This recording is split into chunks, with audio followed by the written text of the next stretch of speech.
എല്ലാവർക്കും നമ്മുടെ ചാനലിലേക്ക് വീണ്ടും സ്വാഗതം. എല്ലാവരും സുഖമായിട്ടിരിക്കുന്നു എന്ന് വിചാരിക്കുന്നു.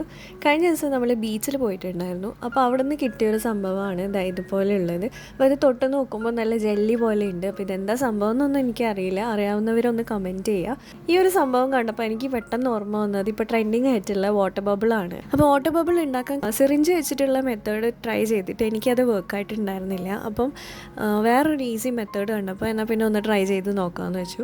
അപ്പോൾ അതെങ്ങനെ നോക്കാം. ഉണ്ടാക്കാൻ വേണ്ടിയിട്ട് നമുക്ക് വേണ്ടുന്നത് നാനോ ടേപ്പാണ്. നാനോ ടേപ്പ് അല്ലെങ്കിൽ സിലിക്കൺ ടേപ്പ് എന്നൊക്കെ പറയും. ഈ ഒരു ടേപ്പ് എടുക്കുക, എന്നിട്ട് ഒരു റെക്റ്റാങ്കുലർ പീസ് കട്ട് ചെയ്തെടുക്കുക. എന്നിട്ട് ഇത് ഈ പൈപ്പിൻ്റെ നമ്മൾ ഏതെങ്കിലും ഒരു പൈപ്പിന് ഇതുപോലെ ഒന്ന് ചുറ്റി കൊടുക്കുക. എന്നിട്ട് അതിൻ്റെ താഴെ ഭാഗം ഒന്ന് പ്രസ് ചെയ്തിട്ട് ഒട്ടിച്ചു കൊടുക്കുക. ഒട്ടിച്ചതിന് ശേഷം നമ്മൾ ആ പ്ലാസ്റ്റിക്കിൻ്റെ ഫിലിം ഒന്ന് ഇളക്കി കളഞ്ഞിട്ട് നമ്മൾ പതുക്കെ ഒന്ന് പൈപ്പ് ഓണാക്കി കൊടുക്കുക. അപ്പോൾ ഇതിൽ വെള്ളം നിറയും. അപ്പോൾ ലീക്ക് ആവുന്ന ഭാഗത്തൊക്കെ ജസ്റ്റ് ഇങ്ങനെ ഒന്ന് നമ്മൾ പ്രസ് ചെയ്ത് കൊടുത്താൽ അത് ഒട്ടി നിൽക്കും.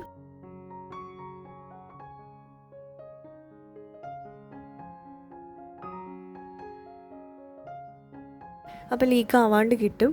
ഇനി നമുക്ക് ആവശ്യമുള്ള സൈസ് ബബിൾ ആവുമ്പോൾ പൈപ്പിൻ്റെ ഓപ്പണിങ്ങിൻ്റെ അവിടെ പ്രസ് ചെയ്തിട്ട് നമുക്കിത് പുറത്തേക്ക് എടുക്കാൻ പറ്റും. അപ്പം ലീക്ക് ആവുന്ന അവിടെയൊക്കെ ജസ്റ്റ് ഇങ്ങനെ കൈ വെച്ചിട്ട് ഒന്ന് പ്രസ് ചെയ്ത് കൊടുക്കുമ്പോൾ തന്നെ ലീക്ക് ആവാത്ത ഒരു വാട്ടർ ബബിൾ നമുക്ക് റെഡിയായി കിട്ടും. ഇത് തൊടാനൊക്കെ നല്ല രസമാണ്. സ്ക്വിഷി ടോയ്സ് ഒക്കെ ഇഷ്ടപ്പെടുന്നവർക്കൊക്കെ ഇത് ഇഷ്ടമാവും. നല്ല സാറ്റിസ്ഫൈങ് ആയിട്ടുള്ള സംഭവമാണ്. പിന്നെ ഇത് കുറേ നേരമൊന്നും നിൽക്കുന്നില്ല. നമ്മളുടെ ബബിളിൻ്റെ സൈസിനനുസരിച്ചിട്ടാണ് ഇതിങ്ങനെ.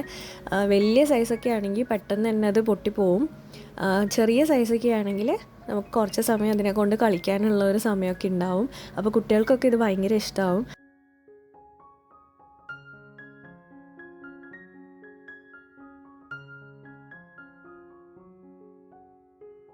അപ്പോൾ നാനോ ടേപ്പ് കയ്യിലുണ്ടെങ്കിൽ എന്തായാലും ഒന്ന് ട്രൈ ചെയ്ത് നോക്കുക.